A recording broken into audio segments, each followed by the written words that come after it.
새하늘과 새 땅 9번째 이야기를 좀 여러분하고 같이 나누도록 하겠습니다. 오늘은 그 8장 만물의 구속, 어떻게 보면 거의 이제 그 마지막 이야기이긴 한데 또 부수적인 이야기를 뭐 9장, 10장, 11, 12장 이렇게 이야기는 하는데, 사실 우리가 그동안 했던 이야기의 이제 거의 최종 완결 정리 내용이 사실 8장이거든요. 이제 만물의 구속이 어떻게 요한계시록에 가서 완성되는가, 어떻게 이루어지는가라고 하는 것을 확인할 수 있기 때문에 그렇습니다.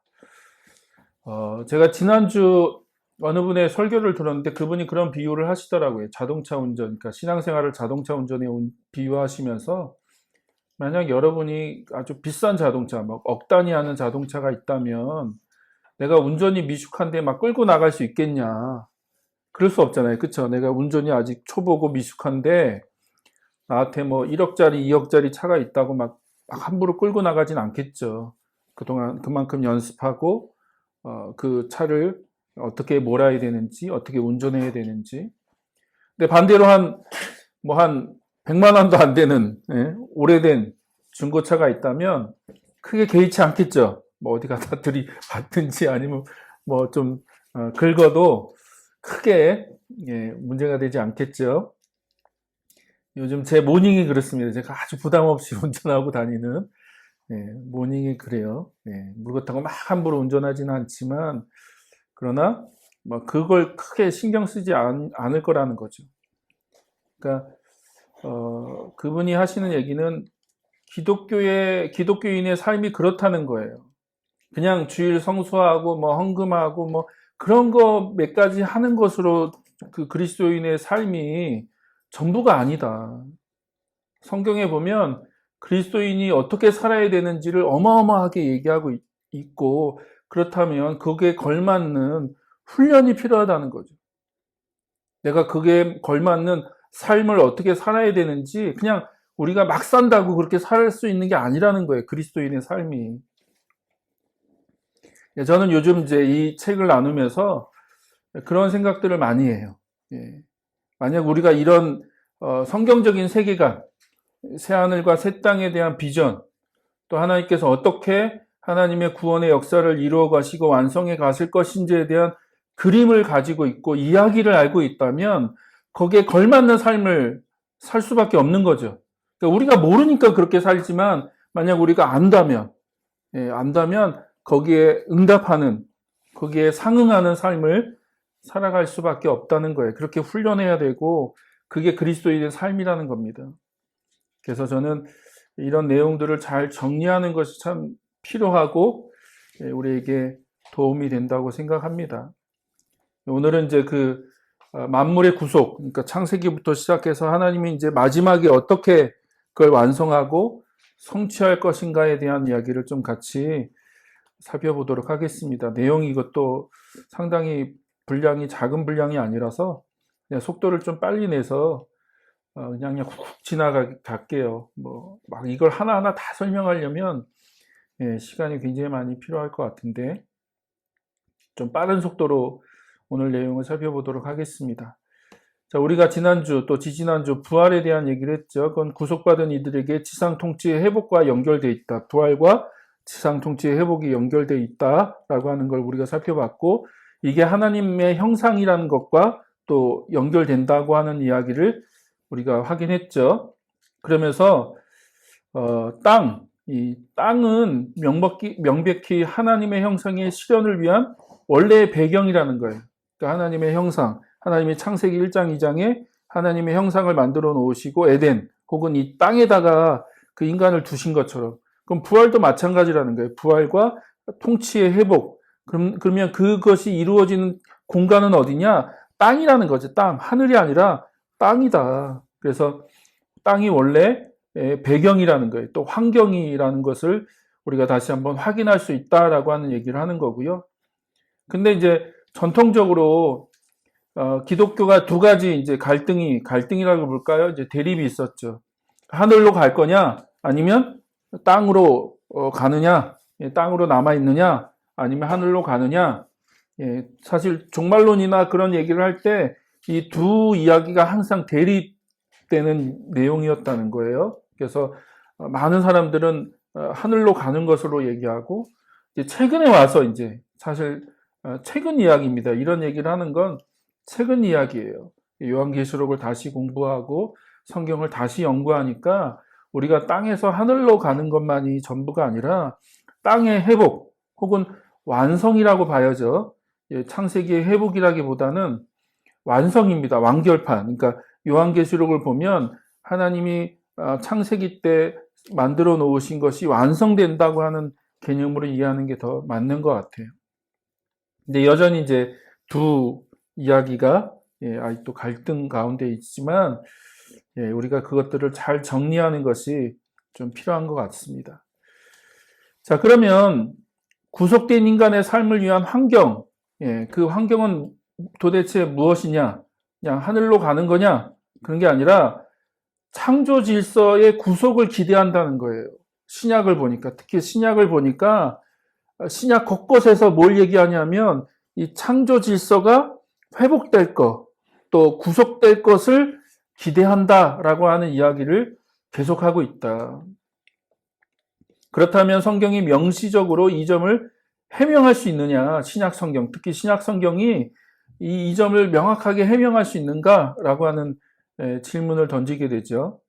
근데 그것을 구체적으로 언급하고 있는, 아주 구체적으로 얘기하고 있는 본문이 어디예요? 요한계시록 21장, 22장이고 거기를 보니까 창조 질서에 대한 하나님의 의도가 어떻게 성취되는지 그 절정을 보여준다는 거죠. 어떻게 그게 완성되는지에 대한 아주 명확한 그림을 요한계시록 21장, 22장에서 언급하고 있고, 그리고 또 선하지만 타락한 하나님의 창조 세계의 미래를 어떻게 이해하는지에 대한 본문들이 곳곳에 있다. 신약 성경에. 자, 그러면 그 본문들을 먼저 잠깐 살펴보고 우리가 요한계시록으로 갈 겁니다. 자, 구원의 최종적 종말론적 완성, 그러니까 하나님의 구속의 목적이 실현될 때 일어날 것으로 기대하는 일들, 그러니까 그 하나님의 그 구원론, 구원이 어떻게 완성될 때, 그러니까 완성될 때 어떤 일들이 일어나는지에 대해서 신약 성경 5군데가 그 얘기를 하고 있다는 거예요.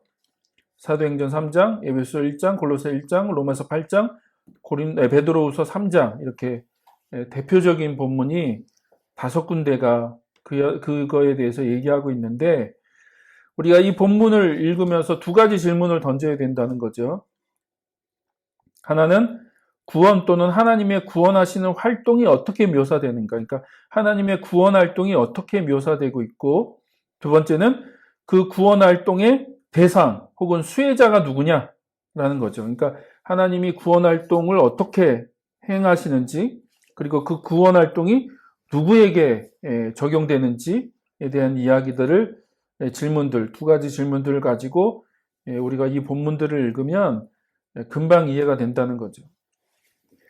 먼저 사도행전 3장 19절부터 21절 뭐라고 돼 있어요? 그러므로 여러분은 회개하고 돌아와서 죄 씻음을 받으십시오. 그러면 주님께로부터 편히 쉴 때가 올 것이며 주님께서는 여러분을 위해 미리 정하신 그리스도이신 예수를 보내실 것입니다. 이 예수는 영원 전부터 하나님이 자기의 거룩한 예언자들의 입을 빌어서 말씀하신 대로 만물을 회복하실 때까지 마땅히 하늘에 계실 것입니다. 라고 하는 이 베드로가 설교하는 중간 내용이죠. 이 내용을 보면 하나님의 구원 활동을 뭐라고 표현해요? 21절에 보니까 회복이라고 표현하죠. 회복, 그렇죠? 하나님이 만물을 회복하실 때, 그때가 종말론이잖아요. 하나님 나라의 완성, 예수님 다시 오셔서 하나님의 그 구원을 완성하실 때가 그때인데, 그것을 뭐라고 표현하느냐? 회복이라는 단어로 표현하고, 그러면 그 구원 활동의 대상이 누구냐? 누구라고 얘기해요? 만물이라고 얘기한다는 거죠. 이것도 한번 지난번 살펴봤는데 판타라고 하는 헬라어 단어, 그러니까 만물이라고 하는 이 단어를 쓰고 있다는 거예요. 그래서 전통적으로 기독교는 인간에게 너무 초점을 맞춘 거죠. 한 사람에게, 한 개인에게. 그리고 그것을 너무 내세적으로 하늘로 가는 거나 영원한 어떤 세계에 들어가는 것으로만 구원의 완성을 얘기했는데, 성경은 그렇게 얘기하지 않고 이 만물이 회복된다라고 하는 얘기를 하고 있다는 거죠. 자, 에베소 1장 9절과 10절, 그리스도 안에서 미리 세우신 하나님이 기뻐하시는 뜻을 따라 하나님의 신비한 뜻을 우리에게 알려주셨습니다. 하나님의 계획은 때가 차면 하늘과 땅에 있는 모든 것을 그리스도 안에서 그분을 머리로 하여 통일시키는 것입니다. 라고 얘기하죠. 여기서도 뭐라고 우리가 확인할 수 있습니까? 하나님의 구원 활동이 뭐예요? 뭐라고 표현해요, 이걸? 통일이라고 표현하죠. 그리스도를 머리로 해서 통일시키는 거, 하나로 합친다, 모인다라는 의미인데, 통일이라는 단어를 쓰고 있고요. 그럼 구원의 대상이 누구예요? 하늘과 땅의 모든 것. 그러니까 인간만이 아니라 자연 만물, 창조 질서의 모든 것들이 회복될 것이다 라고 하는 얘기를 하고 있죠. 그거를 예수 그리스도를 통한 통일이라고 하는 얘기로 표현하고 있고요. 자, 골로새서 1장 19절과 20절.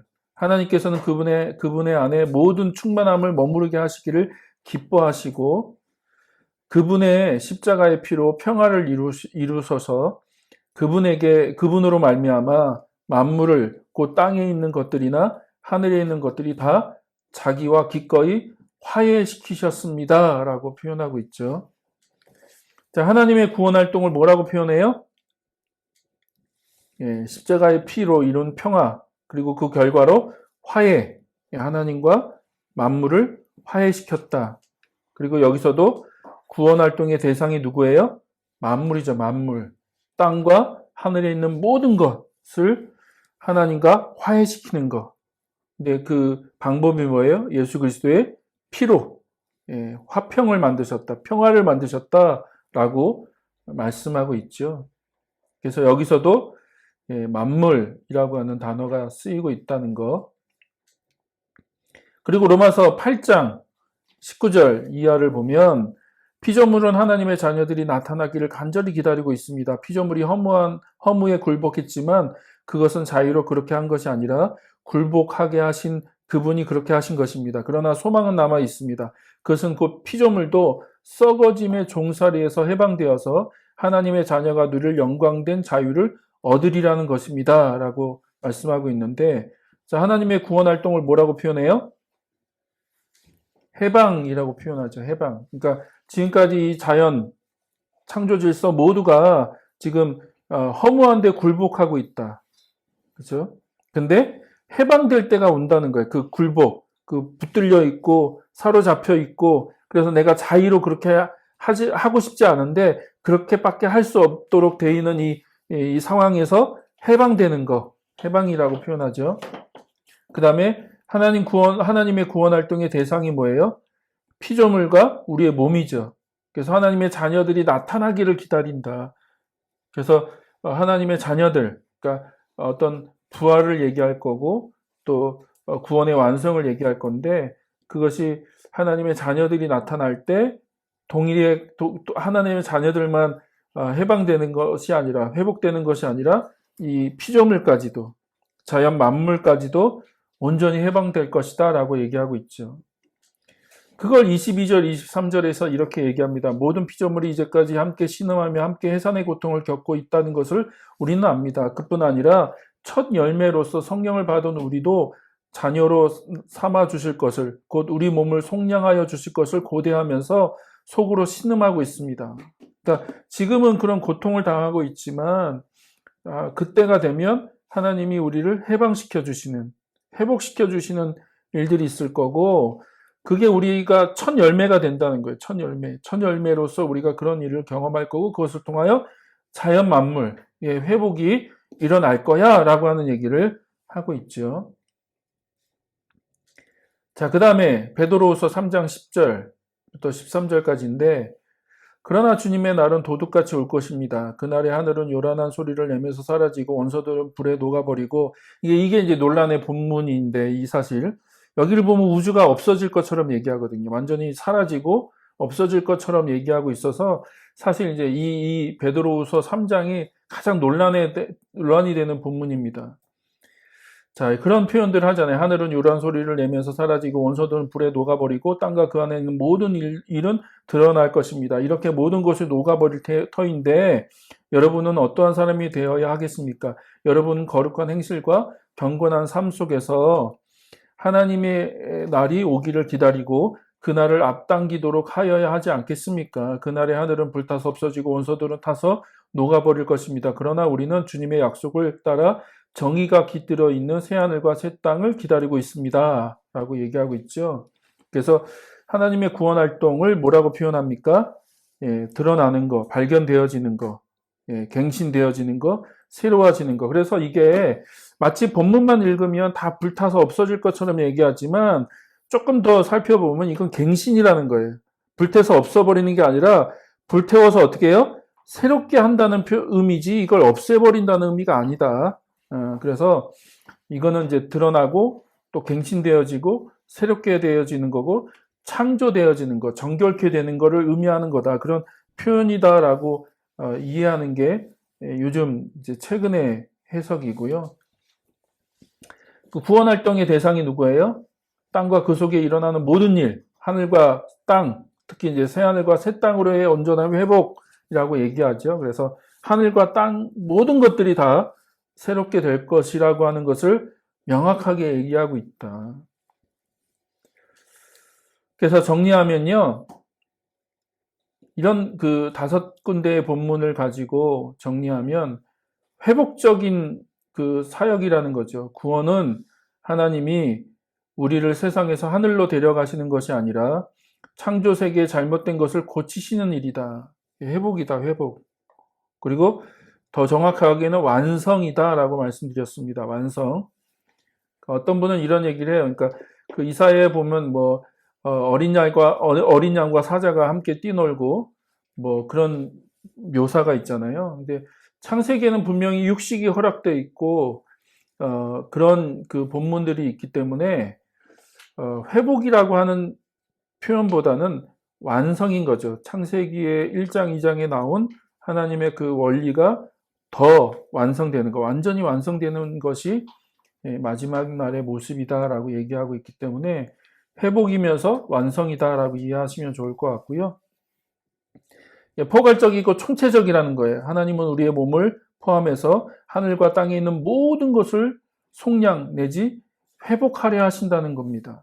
그래서 구원은 인간의 영혼에만 적용되는 것이 아니다. 우리의 모든 삶을 다 회복하는 것이다 라고 하는 것을 이해해야 된다는 거죠.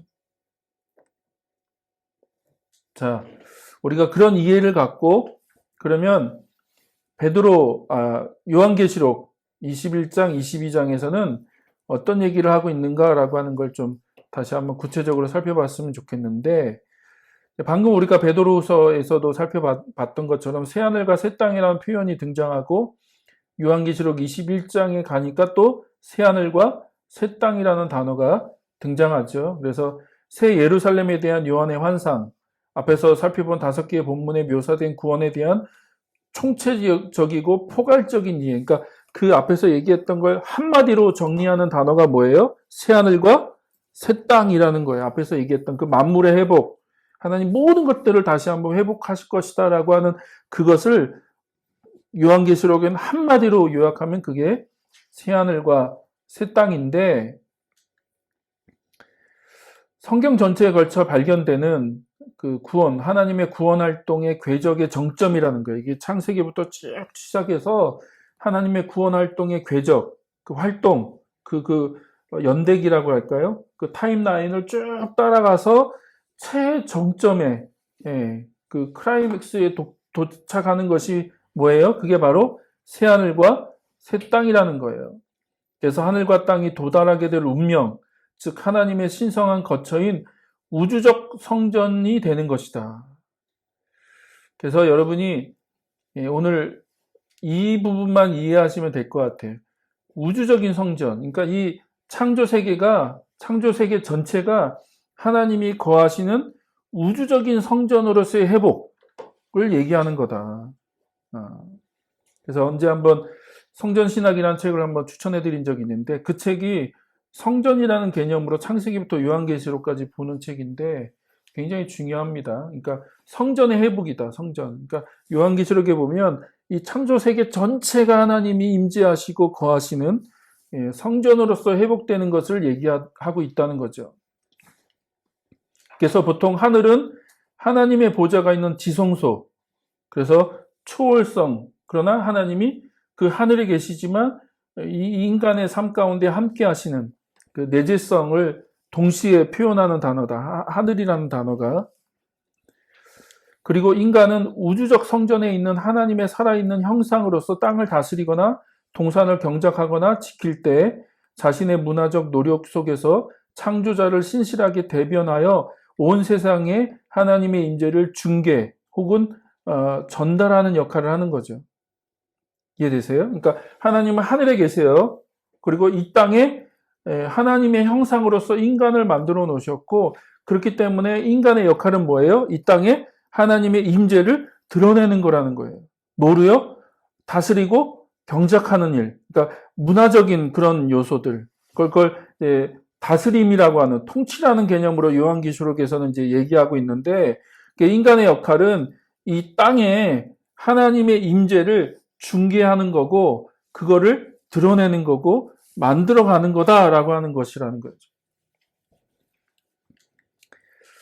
자, 그것을 창세기에서는 뭐로 얘기했어요? 그게 바로 에덴 동산이라는 거예요. 그것을 가장 그 스탠다드로, 모범으로 보여주는 장소가 에덴 동산이다. 그래서 예루살렘 성전에 있는 지성소와 유사한 역할을 한다는 점에서 시사하는 바가 크다는 거예요. 자, 무슨 말이냐? 에덴 동산은 지상에 하나님이 임재하신 최초의 핵심 장소다. 그러니까 하나님이 임재하시고 하나님이 거하시는 곳으로 하나님이 처음 언급한 곳이 에덴 동산이라는 거죠. 에덴 동산. 이곳은 인간에게 명령을 내리심에 있어서나 심판을 선언하는 데 있어서나 하나님의 임재가 최초로 나타나는 곳이다. 그게 에덴 동산이죠. 그래서 이게 지성소와 연결된다는 거예요. 나중에 그 만드는 성막이나 성전의 지성소와 바로 연결되는 곳이 하나님의 임재가 드러나는 에덴 동산이라는 거죠. 자, 이 동산은 적어도 인간의 역사의 서두에서만큼은 땅과 하늘 사이의 연결고리라는 거죠. 그렇죠?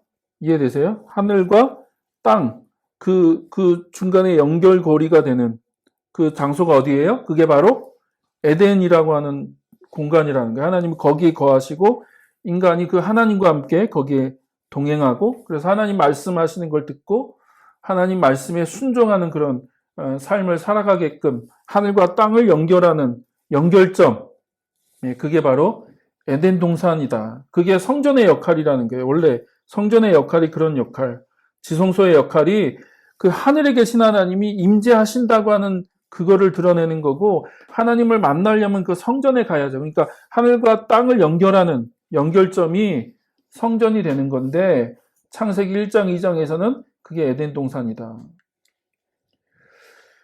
여기에는 인류가 신실하게 동산을 돌보거나 땅을 경작한 만큼 지상의 영역 전체가 인간에게 알맞은 거처로 변화될 때까지 동산이 확대된다는 의미가 있다. 그러니까 말씀드렸죠. 통치하고 다스리는 그런 명령을 주셨다는 건 에덴의 확대라는 거예요. 에덴의 확대. 에덴 동산이 확대되는 거. 뭘 통해서? 인간의 활동을 통해서. 하나님의 형상으로 만들어진 인간의 그런 활동을 통해서 이 에덴 동산이 확대된 걸 기대하셨고, 성전도 똑같은 거죠. 하나님의 임재가 있고 하나님께서 그것에 만나 주시고, 그래서 이스라엘 백성을 부르신 이유는 뭐예요? 열방으로 그걸 확대해 가기를 원하시는 거죠.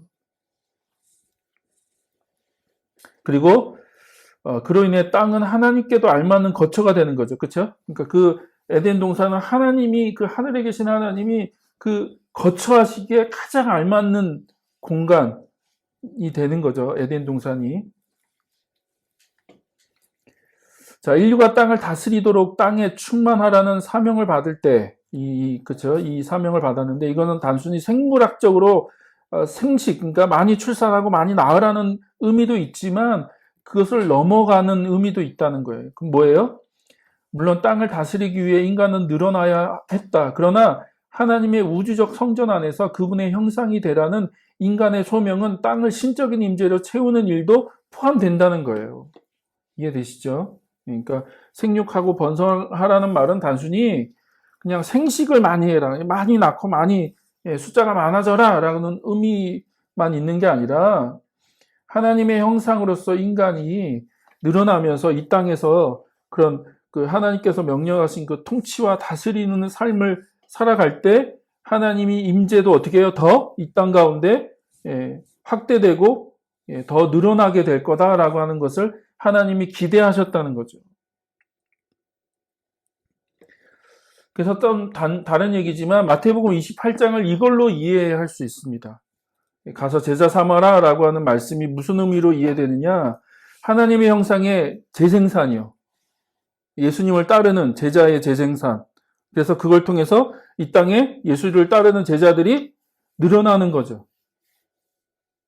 그러니까 마태복음 28장의 예수님의 그 명령이 마치 에덴 동산에 인간에게 주신 그 명령과 연결될 수 있다. 그건 나중에 한번 생각해 보십시오.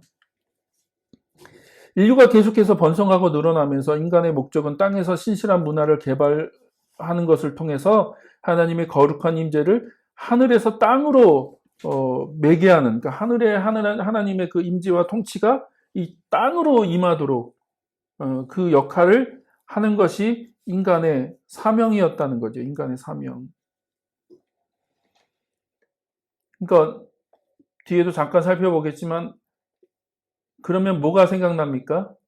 주기도문에 하늘에서 하나님의 뜻이 온전히 이루어진 것처럼 땅에서도 온전히 이루어지게 하여 주십시오라고 하는 그 주기도문의 내용도 그런 의미가 있는 거예요. 그러니까 이런 내용들을 우리가 좀 이해하면 예수님의 말씀이나 산상수훈이나 또 예수님의 그 활동이 어떤 배경에서 이루어진 것인지를 좀 이해할 수 있는 거죠. 그러나 죄가 그 신성한 부르심을 방해했죠. 인간은 하나님의 목적에서 벗어남으로써 땅을 자손만이 아니라 폭력으로 가득 채웠죠. 폭력으로, 불순종, 폭력으로 가득 채웠고, 그래서 인간에게 주어진 그 통치, 다스림이라고 하는 그 하나님의 형상으로서 주신 명령을 폭력으로 남용해 버렸다는 거죠. 그래서 땅이 더럽혀지게 되었고 결과는 어떻게 돼요? 땅은 하나님이 거하시는 알맞은 곳이 아닌 것이죠. 불순종과 죄와 폭력으로 가득 차게 됨으로 인해서 더 이상 하나님이 하늘에 계신 하나님이 이 땅에 거하실 수가 없는 거죠. 그러나 좋은 소식은 하나님이 창조 세계를 포기하지 않으셨다는 것. 창조자는 인간과 우주를 원래 의도대로 회복시키고자 구속의 과정을 시작하셨다. 그게 구속사, 구원의 역사라고 우리가 부르잖아요. 그래서 하나님이 준비하신 미래를 얘기하는 성경 이야기, 미래를 얘기한다는 의미입니다. 얘기라는 말이. 그러니까 미래를 얘기하는 성경 이야기는 집요하게 종말론적이고 진취적이다. 그러니까 집요하게 마지막 그 초점이 거기가 있다는 거죠. 거기. 왜냐하면 하나님의 구속의 구원의 완성이 그것이기 때문에 성경은 계속해서 그 마지막 점을 향해 있다는 거예요. 거기로. 그래서 계속 그 얘기를 하고 있다는 거예요. 굉장히 그래서 종말론적인 얘기를 하는 거고 진취적인 얘기를 하는 거다라고 얘기하고 있죠. 그래서 하나님은 상황을 바로잡으시기 위해 역사 가운데 개입하시고요. 창조자는 아브라함과 그 자손들이 모든 족속과 민족에게 복을 전달하도록 그들을 왕같은 제사장으로 택하시고 구속사역에서 새로운 주도적 역할을 시작하셨다. 그래서 아브라함을 부르시고 아브라함의 한 가정을 부르시고 그리고 그 한 가정을 통해서 한 민족을 부르셔서 하나님을 전달하는, 하나님의 복을 전달하고 하나님의 임재를 드러내는, 복을 흘려보내는, 유통하는 그런 역할로서 그들을 부르셨다는 거죠. 열방에 대한 이스라엘의 소명은 하나님의 형상으로서의 인간이 땅에 대해 가지는 소명과 유사하다는 거예요. 그러니까 하나님이 인간을, 아담을 만들어 놓고 그에게 주신 사명, 그의 소명과 이스라엘의 사명과 굉장히 유사한 점이 있다. 이는 아브라함에게 자신을 드러내신 창조주 하나님과의 구속적 관계 속으로 다른 사람들을 인도하는 소명을 의미하고, 따라서 이스라엘의 구속은 그 형상을 하나님의 새롭게 하시는 일의 시작이 되며, 이는 한 가족으로 시작되었지만 인류 전체로 확산되도록 의도된 과정이다. 그러니까 한 가정, 한 민족에게만 하나님 복을 주시겠다는 게 아니라 그들을 통해서 어떻게 해요? 하나님의 복이 열방 가운데로 확산되어지고 그것이 나누어지기를 하나님이 기대하셨다. 그래서 이와 비슷하게 성막은 구속되고 있는 한 백성과 함께 땅에 거하시기 위한, 그렇죠? 타락한 이후 하나님의 첫 조치였다. 그러니까 그 에덴 동산이 하나님의 임재를 드러내는 첫 장소였고, 그걸 가장 모범적으로 보여주는 공간이었다면, 성막은 뭐예요? 인간의 타락한 이후에 하나님이 땅에 거하신다고 하는 개념, 하나님이 함께 하신다, 하늘에 계신 그 하나님이 이 땅에 내려오셔서 인간들과 함께 하시겠다라고 하는 그것에 대한 첫 조치가 성전이었고 성막이었다는 거죠. 그래서 이스라엘 백성들은 우주적 성전을 하나님의 임재로 충만하게 할 방편이 되어야 했다. 그러니까 궁극적인 목적은 우주적 성전의 완성에 있다는 거예요. 그래서 그걸 시작하기 위해서 이스라엘 민족을 택하시고 그들에게 성전, 성막이라고 하는 그걸 통해서 그것을 시작하고, 그러나 그것이 결국은 확대되어져서 마지막으로는 우주적 성전의 완성을 하나님이 기대하셨다는 거죠. 자, 그러면 예수님의 예를 통해서도 우리가 그걸 확인할 수 있다는 거예요. 하나님의 구원 활동은 예수님의 오심으로 절정에 이르죠. 절정에 이르는데, 예수님은 하나님의 형상의 전형이시죠. 하나님의 형상의 전형. 예. 그래서 독생자라는 의미가 그런 의미라고 말씀드렸습니다. 예. 외아들이라는 의미가 아니에요. 우리 그렇게 배웠는데, 외아들, 하나밖에 없는 아들이라는 의미가 아니라 좀 독특한, 그렇죠? 왜 예수님이 독특하죠? 그러니까 이게 하나님과 인간을 연결하는 그 존재로서의 독특함이라는 거예요. 그리고 그분이 완성하셨다는 거예요. 완성. 실패하지 않으시고, 구약에선 다 실패했는데 예수님이 완성하셨죠. 그걸. 그래서 그런 의미에서 예수님이 아주 독생자, 독특한 존재죠. 그리고 하나님의 형상으로서의 전형이고, 두 번째 아담, 첫 번째 아담은 실패했지만 두 번째 아담으로 예수님이 오셨고, 하나님의 형상으로서 인간에 대한 구약의 배경을 감안하면 인류가 실패한 곳에서 예수님이 땅 위에 하나님의 임재를 드러내는 데는 성공하셨죠. 그렇죠? 그 앞에서는 다 실패했어요. 인류가 다 실패했는데, 아담도 실패하고 그 이후에 모든 인류가 다 실패했는데, 예수님은 이 땅 위에 하나님 임재를 드러내시는데 성공하셨다. 그래서 예수님의 이름을 임마누엘이라고 부르는 거죠. 임마누엘.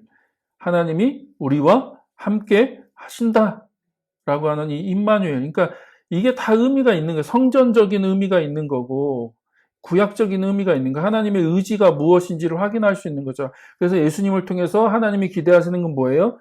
이 땅에 인간과 함께 하시는 거죠.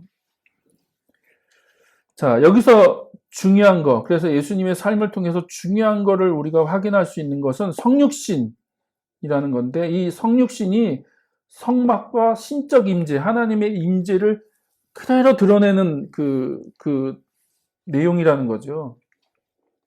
그냥 우리는 그저 하나님이 인간이 되셨다, 그 정도로만 이해되는 게 아니라, 이 성육신이 구약의 성막을 또 성전을 그대로 드러내는 표현이고, 그 다음에 하나님의 그 임재를 드러내는 표현이다.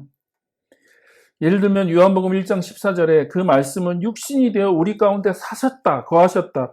개역개정은 거하셨다, 세번역은 사셨다라는 표현을 쓰고, 우리는 그의 영광을 보았다. 그것은 아버지께서 주신 외아들의 영광이었다라고 하는 이 사셨다라는 단어, 그 다음에 영광이라는 단어가 다 성막, 성전과 연결되는 단어고 하나님의 임재를 표현하는 구약적인 아주 대표적인 표현이라는 거예요. 확인해 볼까요? 자, 여기서 영광은 이스라엘과 성막 가운데에서의 야훼의 임재에 대해 사용되는 단어다. 그렇죠? 하나님이 그 성막에, 그 성전에 임재하실 때 그걸 뭐라고 표현해요? 그걸 영광, 쉐키나라고 표현하죠. 영광이라고.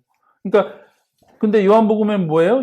예수님을 보니까 하나님의 영광이다라고 얘기하는 건 이게 하나님의 임재에 대한 표현이라는 거예요. 이 쉐키나라고 하는 이 구약적인 표현. 또한 그리스어 동사 스케누라는 말은 거하신다는 표현이에요. 사신다, 거하신다, 장막을 친다라고 하는 그런 표현인데 히브리 말로는 사칸이라는 단어인데 거하다라고 하는 단어인데 이 사칸의 명사가 뭐예요? 미스칸이라고 하는 성막과 관련된 단어고 하나님의 임재를 나타내는 쉐키나라고 하는 단어하고도 연관되어 있는 단어라는 거예요. 그러니까 하나님이 성막에 거하신다라는 말은 하나님의 영광을 드러내는 의미하는 말이다. 즉 세상 속에서 하나님의 영광스러운 임재를 표현하는 단어라는 거죠. 이해되세요? 근데 요한복음 1장 14절에는 뭐라고 표현해? 그걸 하나님이 예수님이 이 땅에 거하신다라는 단어를 의도적으로 사용하고 있다는 거죠. 그리고 마태복음 18장 20절 두세 사람이 내 이름으로 모인 자리에 거기에 내가 그들과 함께 있다라고 하는 이 표현이 랍비들의 그 어떤 그 가르침을 가지고 이 말씀을 새롭게 해석하면요. 랍비들이 이런 식으로 해석했다는 거예요. 이 본문을 그렇게 해석했다는 게 아니라 랍비들의 가르침에 이런 내용들이 있었다는 거예요.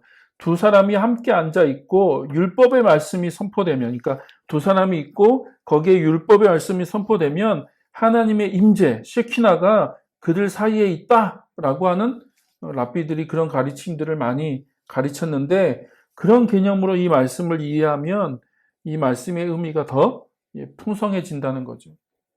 그러니까 예수님이 그들 가운데 함께 거하신다는 거죠.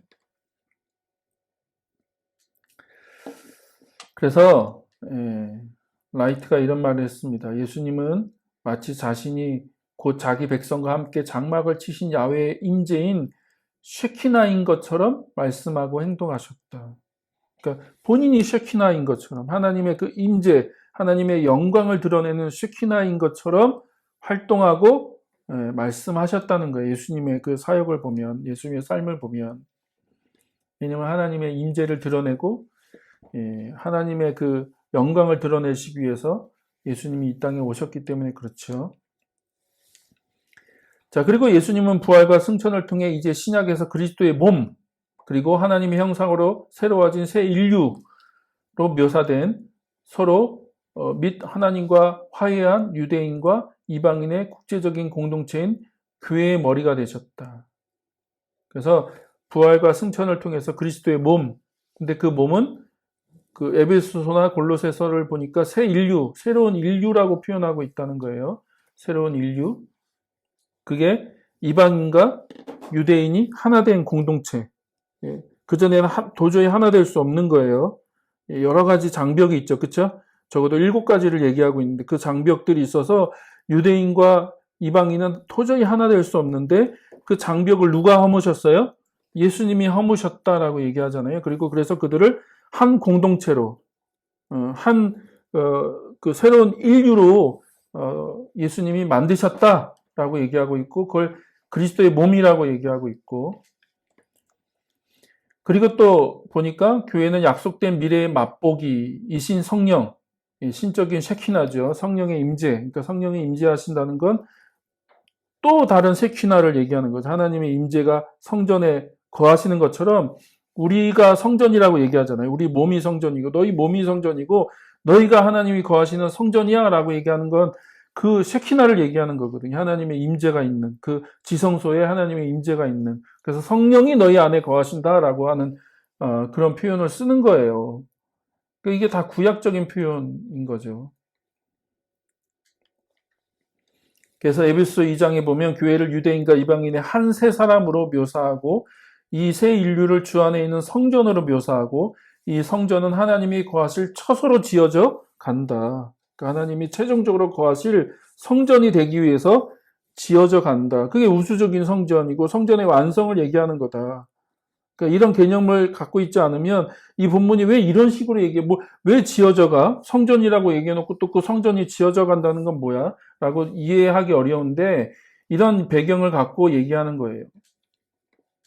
그래서 이 세 가지 의미, 그리스도의 몸, 새 인류, 하나님의 성전이라고 하는 것은 다 이 종말론적인 그 우주적인 성전의 완성과 다 연결되어 있는 표현이라는 거죠. 그래서 이 이미지들은 하나님의 구원의 임재를 이 땅에서 이 삶에 충만히 가져다 주기 위한 그리스도의 사명을 이어가는 교회의 실제와 소명을 가리키기 때문이다.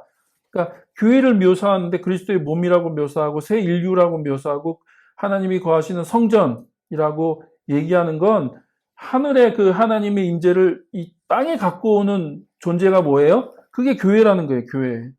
그리스도를 통해서 세워진 교회는 하늘의 하나님의 임재와 영광을 이 땅에 드러내고 나타내고 가지고 오는 새로운 인류고 공동체고 이 땅에 세워진 성전이라는 거죠. 더 이상 건물로서의 성전이 아니라 하나님의 그 백성들 자체가 성전, 하나님의 성령이 거하시는 성전이다. 그거는 다르게 얘기하면 그게 바로 사명과 소명적인 의미를 담고져 있는 거죠. 그러니까 이 땅에 하나님의 그 치유를 가지고 오고 하나님의 구원을 가지고 오는 하나님의 의도는 그분의 임재가 땅과 하늘이 하나 되도록 하늘에서 땅으로 확대되는 거다. 이해되시죠? 그게 하나님의 의도고 하나님의 뜻이라는 거예요. 하나님의 임재, 하늘에 있는 하나님의 임재가 이 땅에 임하도록 그 하나님의 임재를 가지고 오는 것이 교회다, 교회. 그리고 땅과 하늘이 일치되는 것이 하나님의 뜻인 거죠. 하늘에서 뜻이 땅에서 이루어지는 것. 그러니까 하늘과 땅의 일치. 하나님이 하늘에서 이루어진 통치가 이 땅에서도 온전히 이루어지는 것. 그래서 궁극적인 목적은 그리스도가 만물을 충만하게 하는 것이다. 그리스도가 마지막 날에 사막을 정복하시고 나라를 아버지께 바치신 뒤에 하나님이 만유 안에 계실 것이다. 그렇죠? 그래서 그 모든 것들을 데리고 하늘로 사라져 가는 게 아니라 하나님이 어떻게 만유 안에 계신 하늘에 그 계신 하나님이 이 만유 안에 충만하게 임재하시는 그게 우주적 성전의 완성이라는 거예요. 우주적 성전의 완성. 그걸 요한계시록에 가면 뭐라고 표현해? 하나님의 통치가 온전히 회복되는 거. 이 창조 세계 안에 하나님의 통치가 완성되는 것으로 얘기하는 거죠.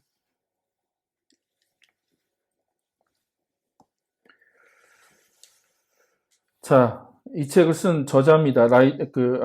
미들턴이 이런 얘기를 해요. 나는 그리스도가 만물을 충만하게 한다거나 하나님이 만유 안에 계신다는 표현이 마치 범신론적인 말처럼 들려서 매우 불편했다는 거예요.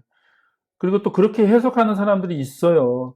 서구 신학자들 안에 이 동양적인 그 영향을 받아서 특히 인도나 어떤 동양적인 영향을 받아서 이런 표현들을 범신론적으로 해석해 하는 사람들이 많아요. 그런 신학자들이 있는데 미들턴도 그렇게 들려서 불편했다는 거예요. 그런데 이것은 우주적 성소, 그러니까 우주적 성전에 퍼져 있는 하나님의 영광스러운 임재를 묘사하는 성전 이미지라는 것을 이해하게 되었을 때 그런 두려움이 사라졌다는 거예요.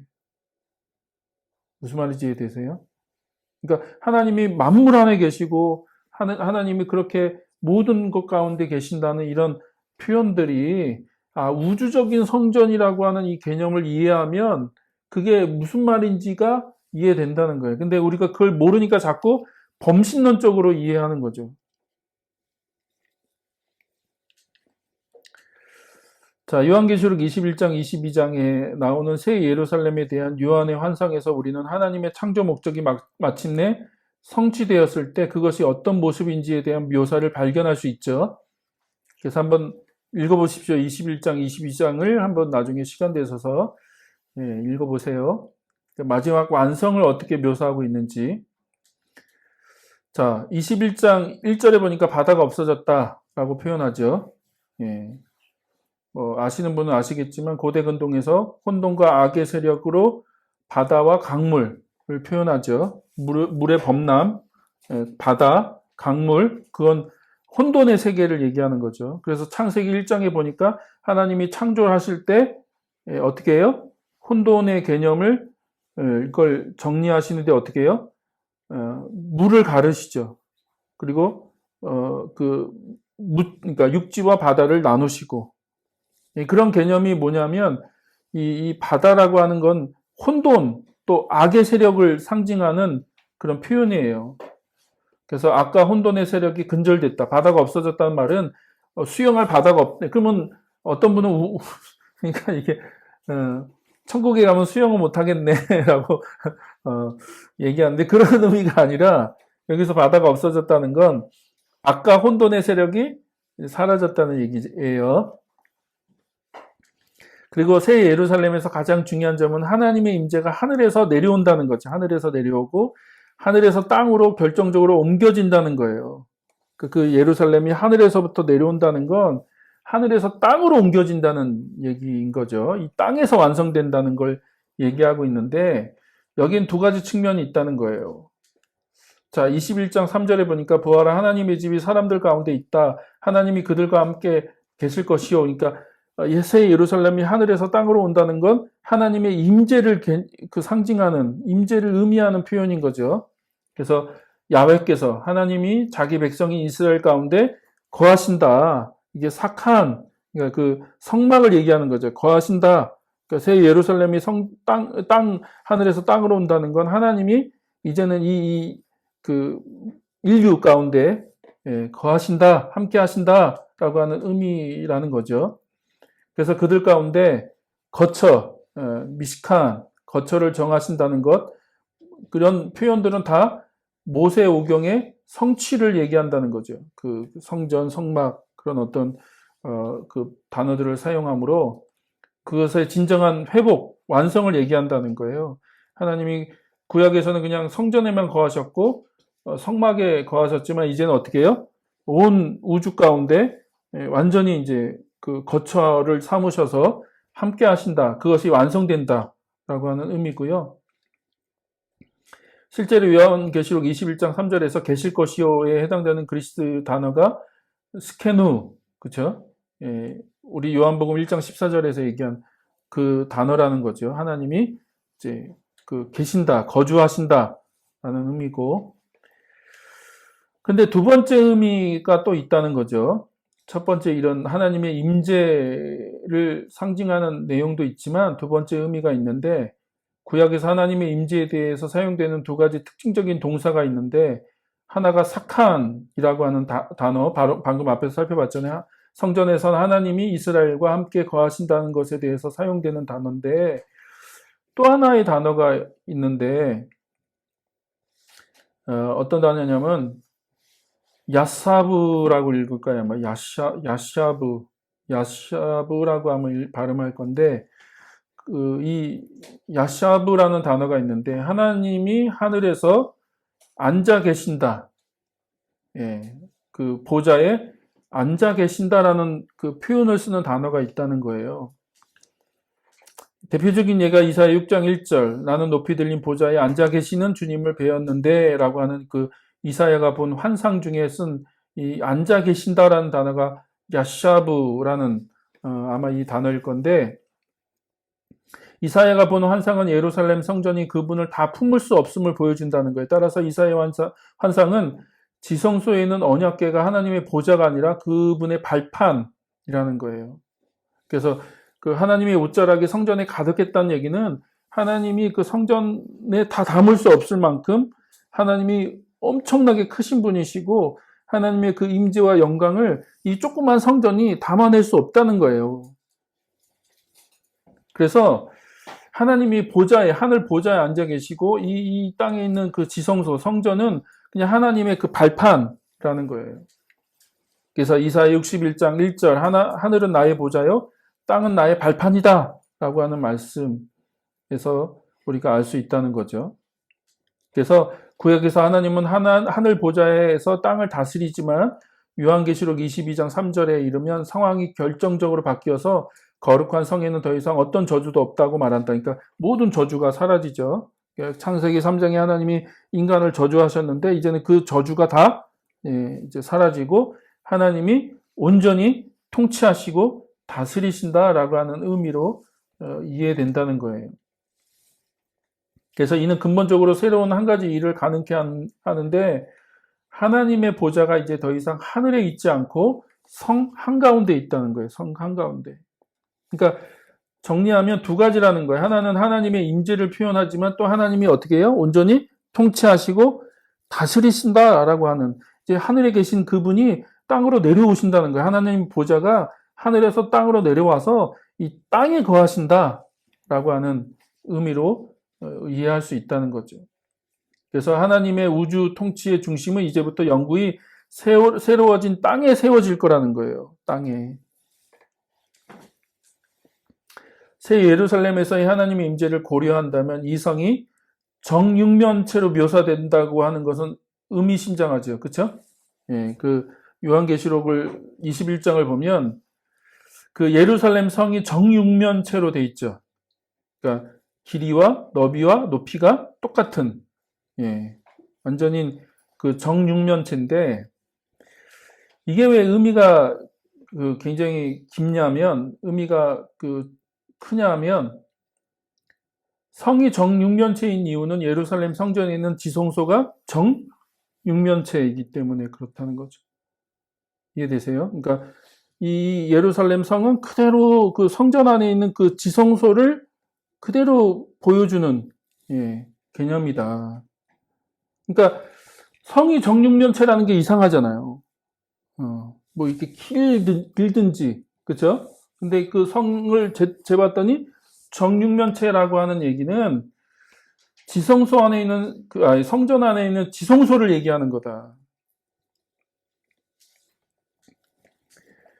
새 창조의 배경에서 새 예루살렘은 성막이나 성전 안에 있는 지성소의 대형화된 유사물이다. 이는 원래 창조에서의 에덴 동산과도 직접적으로 상응한다. 그러니까 이게 다 연결된다니까요. 그러니까 마지막 날에 보여줄 그 새 예루살렘, 그 다음에 성전 안에 있는 지성소, 그 다음에 에덴 동산은 다 하나로 연결되어지는 개념이라는 거예요. 자, 새 예루살렘과 에덴 동산의 상응성은 창세기 2장에 나오는 동산의 다양한 요소들이 그 새 예루살렘 안에도 그대로 담겨져 있다는 것을 발견하는 걸 통해서 우리가 알 수 있다는 거죠. 가장 대표적인 게 동산이 강물을 통해서 물을 공급받고 강은 세상 속으로 흘러나가는데 하나님의 보좌에서 성의 대로를 따라 흘러가는 생명수의 강이 있죠. 그렇죠? 그 새 예루살렘 보니까 생명수가 흐르고 있다. 이 생명의 물은 목마른 사람 누구에게나 값없이 제공된다. 그러니까 에덴 동산에도 강물이 흐르고 새 예루살렘에도 강물이 흐르고 하나님의 보좌에서 나오는 강은 그분의 지상임재의 핵심 장소인 성전 문지방에서 흘러나오는 강에 대한 에스겔의 환상을 상기시킨다. 그렇죠? 그래서 에스겔의 환상을 보니까 그 성전 문지방에서부터 물이 흘러나오죠. 그 보좌에서부터. 그러니까 원래 문지방에서 나오니까 이렇게 확인할 수는 없는데 원래는 지성소에서 이렇게 물이 땅속으로 흘러 들어가서 문지방에서 솟아오르는 거죠. 그래서 그것을 에스겔이 환상으로 보는데 그 이야기가 새 예루살렘에도 그대로 나타난다는 거죠. 또한 동산에 생명나무가 있는 것처럼 새 예루살렘에도 생명나무가 있죠. 그러나 창세기 3장에 보니까 인간의 타락 이후, 인간이 동산에 쫓겨난 이후로 그 길이 막히죠. 그 길이 막힌다는 건 생명나무에만 접근할 수 없다는 얘기가 아니라 에덴 동산 자체에 들어갈 수 없다는 얘기인데 요한계시록 22장 14절에 보니까 죄에서 깨끗게 된 이들에게 생명나무에 이르는 권리를 차지하려고 성문으로 해서 도성에 들어가게 된다는 표현을 쓰고 있다는 거예요. 그러니까 그 생명나무에 접근할 수도 있고 그것을 통해서 그 성에 들어간다는 거죠. 그래서 똑같은 생명나무가 있는데 새 예루살렘에서는 그것이 오픈되어 있다는 얘기고, 생명나무로 가는 길이 막힌 창세기 3장의 결말은 동산에서, 낙원에서 쫓겨나는 건데, 이 낙원이 그러니까 이게 유대인 전승에 의하면, 이건 성경에 나온 얘기가 아니에요. 이렇게 랍비들이 해석했다는 거죠. 인간이 닿을 수 없도록 하늘로 올라갔거나 땅 끝에 있는 높은 산 꼭대기로 옮겨졌다고 생각을 했다는 거예요. 유대인 랍비들은 이 에덴 동산이 어디 갔냐 그러면 저 하늘로 옮겨지거나 혹은 인간이 도달할 수 없는 저 땅 끝 높은 산 위에로 옮겨졌다고 생각했다는 거예요. 근데 요한계시록에는 그 하나님의 성이 하늘에서 내려오는 모습을 묘사하고 있다는 거죠.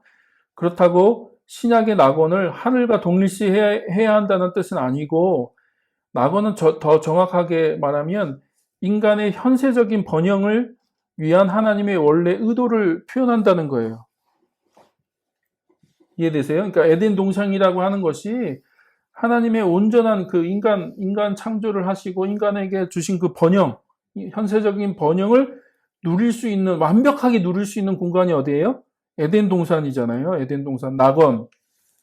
그래서 여기서 말하는 낙원, 또 에덴 동산은 하나님의 그 현재적인 의도, 그러니까 그 현세적인 번영을 누리라고 하는 그 하나님의 원래 의도를 가리키고, 그 의도는 이제 새 하늘과 새 땅에서 하나님의 임재의 집중적인 중심으로 새로워진 시온산 위에 전원 도시에 성취되는 거죠. 그러니까 그 새 예루살렘이 내려오는데 그 예루살렘을 보니까 완전히 에덴 동산과 같이 묘사되고 있다. 그러니까 하나님의 그 원래 의도가 완전하게 성취되는 완전한 전원 도시, 전원 도시처럼 새 예루살렘을 묘사하고 있다는 거예요. 한 가지 특이한 점은, 이거는 굉장히 유대인들에게는 충격적인 건데, 성 안에서 내가 성전을 보지 못했다. 그러니까 그 새 예루살렘 안에 뭐가 없어요? 성전이 없는 거죠, 성전. 이건 아마 유대인들에게는 굉장히 충격적이었을 겁니다. 당연히 성전이 있어야죠. 왜냐하면 에스겔의 환상에서도 성전이 있었으니까 그 안에 그 완성되는 에스겔의 그 완성된 회복된 땅 정 가운데 뭐가 있어요? 성전이 있잖아요, 성전. 그리고 그 이스라엘 지파별로 다 땅이 분배되잖아요. 그리고 정중앙에 성전이 있었는데, 새 예루살렘의 한 가지 특이점은 성전이 존재하지 않는다. 그 이유는 하나님과 어린 양이 그 성전이시기 때문에, 하나님과 어린 양이 그 성전으로 존재하시기 때문에 굳이 성전이 따로 존재할 필요가 없는 거죠. 자, 요한계시록에서는 거룩한 성은 하나님 어린 양의 신부로 묘사되고, 따라서 새 예루살렘은 하나님 백성과 동등하죠. 그러니까 그 새 예루살렘이 하나님의 백성과 같은 개념으로 설명되고 있다는 거예요. 이해되세요? 그러니까 그 새 예루살렘 성이 하나님의 백성이다라고 하는 의미로 사용하고 있다. 이 복합적인 이미지는 사회 문화적이고 심지어 도시적인 특성을 지닌 인간의 구속을 암시한다는 거예요. 이게 무슨 말이냐면, 하나님은 추상적인 개념이 인간이 아니라 불가분하게 공동체적이고 문화적인 실체를 지닌 사람을 구속하신다는 겁니다. 하나님이 에덴 동산을 조성하신 것처럼 요한계시록 21장, 22장에서도 종말론적 도시를 세우시죠. 그러니까 도시를 세운다는 건 문화의 총체잖아요. 어떤 문화의 총체. 인간이 추구하는 그 문화의 총체가 도시고, 하나님이 그 종말론적인 도시를 세우신다는 거예요. 그래서 인간 문화의 다양한 요소들이 성 안으로 들어가 이스라엘의 하나님을 영화롭게 하는 수단으로 변형된다는 거죠.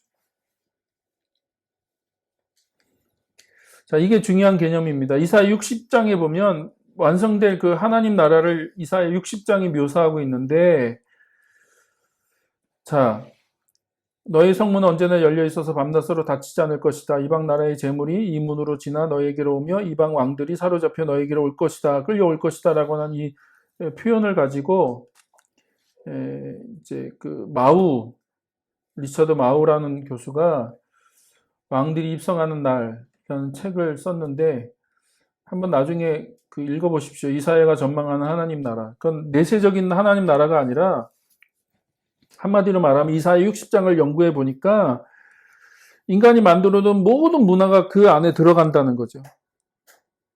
그리고 그것을 통해서 하나님의 영광을 위한 것으로 변형되고 사용된다는 겁니다. 그러니까 우리가 죽어서 그냥 저 내세로 가는 거로만 설명할 수 없다는 거예요. 구약 성경을 봐도 그렇고 신약 성경을 봐도 그렇고 그렇게 그 종말의 완성을 그렇게 표현하지 않는다. 그렇게 설명하지 않는다. 하나님 나라의 완성을. 새 창조에서 왕들과 나라들에 대한 언급은 문화적이고 심지어 민족적인 다양성이 구속에 의해 폐기되는 것이 아니라는 것이다. 구원은 문화 차이를 지우지 않는다는 거예요. 그러니까 우리의 문화를 다 들고 그 성에 들어가는 거죠. 예. 종말에 있을 하나님의 백성의 국제적인 특성은 그분의 태초부터의 목적을 성취하는데 거기서 하나님은 모든 사람의 창조자이시고 이스라엘을 선택하신 것은 열방을 위해서죠. 그죠? 열방을 위해서다. 그래서 우리가 찬양했던 거죠. 각 나라와 족속과 백성과 방언 아무도 능히 셀 수 없는 큰 무리가 그 성으로 온다. 각 방언과 각 민족과 그걸 다 통일시켜버리지 않는다. 한 색깔로, 한 언어로, 뭐, 한 문화로 다 통일시키지 않는다는 거예요. 구속은 문화를 다 흡수하거나 그냥 하나로 만들어버리지 않는다는 거예요. 지워버리지 않는다. 그래서 21장, 계시록 21장 3절에 보니까 한 백성을 얘기하는데 구약에는 그걸 단수로 표현하거든요. 왜냐하면 이스라엘 민족 하나니까. 이해되세요? 근데 요한계시록에 보니까 그걸 복수로 설명한다는 거예요. 복수란 건 뭐예요? 많은 민족, 족속과 방언과 민족들로 구성된 하나님의 백성이라는 거죠. 자, 그래서 새 창조에서 구속받은 사람들은 무엇을 해야 하는가? 우리는 하늘로 가는 것을 우리의 최종 운명으로 보는 비성경적 개념을 없애버려야 하는 것처럼 종말에 끊임없이 계속 예배하는 것을 우리의 궁극적인 목적으로 보는 종교적인 개념도 버릴 필요가 있다. 그러니까 그 천국에 가서 예배만 주구장창 예배만 하는 게 아니라는 거죠. 요한계시록 21장, 22장을 보니까 하나님의 세상 안에서 인간의 근본적인 목적이 회복되는 것을 묘사하는 것은 당연한데 그것을 왕노릇한다. 그러니까 구속받은 하나님의 백성이 이 땅에서 섬기면서 세세토록 왕노릇한다. 그러니까 단순히 통치한다는 게 아니라 정말로 그 문화적인 그 발전 그런 것들 끝까지 다 포함되어 있는 얘기라는 거죠. 성경의 세계관 속에서는 하나님의 주권적인 통치와 인간의 통치 사이에 아무런 긴장감이 없죠. 대립되거나 갈등되는 부분이 없다. 결국 우리는 하나님의 형상으로 창조된 존재들이기 때문에 그렇다는 거죠. 그래서 새하늘과 새 땅 이 상황에서 새 예루살렘 비유는 다름 아닌 구속된 창조 세계의 상황 속에서 인간의 문화적인 삶의 모든 완전한 회복을 나타낸다. 그래서 도시로 얘기하는 거예요. 성으로. 전원 도시로. 그래서 그 안에 모든 민족들이 다 들어올 거고 그들이 각자의 언어로 하나님을 예배할 거고 자기의 문화로 하나님을 예배할 거고 또 자기의 문화로 하나님의 영광을 드러내는 삶을 살 거라는 거예요. 그게. 그래서 현재 교회는 이 두 시대 사이에 살아가고 있죠. 하나님의 형상으로 새롭게 되어가는 사람들은 세상을 지배하는 폭력적이고 치명적인 구조와 관행을 대체하는 구체화된 문화나 사회적 실제를 실제적 예로 나타내도록 요구받는다. 그래서 우리가 그날에 그렇게 성취되고 완성될 것을 믿는다면 우리는 이 땅에서 그 하나님의 나라를 미리 맛보고 그 하나님의 그 완성된 나라를 가지고 오는 자로서 살아가야 된다는 거예요. 교회는 그리스도에 대한 순종을 통해 하나님의 통치를 나타내고, 그렇죠? 머리 대신 예수님께 순종함으로 하나님의 통치를 이 땅에 완벽하거나 온전할 수는 없어요. 이 땅에서는. 그러나 교회의 사명은 그런 그리스도에 대한 순종을 통해서 하나님의 통치를 나타내는 게 사명이라는 거예요. 하나님의 임재로 세상을 가득 채우는 그분의 사명에 동참한다는 거죠. 그리스도의 몸으로서 교회는 그 구체적인 공동체의 삶 속에서 의가 거하는 새하늘과 새 땅에 약속된 미래를 증언하도록 부르심을 받았다. 그게 교회의 사명이고 그리스도인의 사명이라는 거예요. 그러니까 우리가 이 땅에서 어떻게 살 거야? 그 완성된 그 새하늘과 새 땅을 우리가 분명히 이해한다면 우리가 이 땅에서 하나님 백성으로서 어떤 삶을 살 건가를 고민하고 그걸 위해서 희생하고 순종하고 또 심지어는 세상과 싸우는 세상의 문화, 어떤 잘못된 거죠. 하나님과의 말씀과 대척점에 서 있는 잘못된 문화에 대해서는 아니라고 얘기하고 또 그 대안들을 찾아가고 그래서 이 땅에 하나님 나라를 이뤄가기 위해서 자기의 삶을 드리는 것이 교회의 부르심인 거죠. 그리고 마지막 날 예수님이 오시면 우리가 그런 삶을 가지고 그걸 문화라고 표현한다면 그걸 가지고 그 새 예루살렘 안으로 들어갈 거라는 거예요. 그걸 다 불태우고 없애고 그냥 우리 몸만 부활한 몸만 딸랑해갖고 그게 들어가는 게 아니라 우리는 그 모든 것들을 가지고 그 새로운 도시 안에 새 예루살렘 안에 들어가서 통치하고 다스리는 삶을 살 것이다. 그게 하나님의 계획이고 하나님의 뜻이라는 거예요. 자, 그래서 우리 안에 좀 새로운 다시 한번 도전들을 좀 정리했으면 좋겠습니다. 이 마지막 날 또 코로나로 인해서 정말 더 어려운 시대 가운데 교회가 존재하는 목적이 뭐고 하나님 백성으로서 어떻게 살아갈 것인지를 다시 한번 고민할 수 있는 그런 시간들이 되었으면 좋겠습니다. 같이 기도할까요?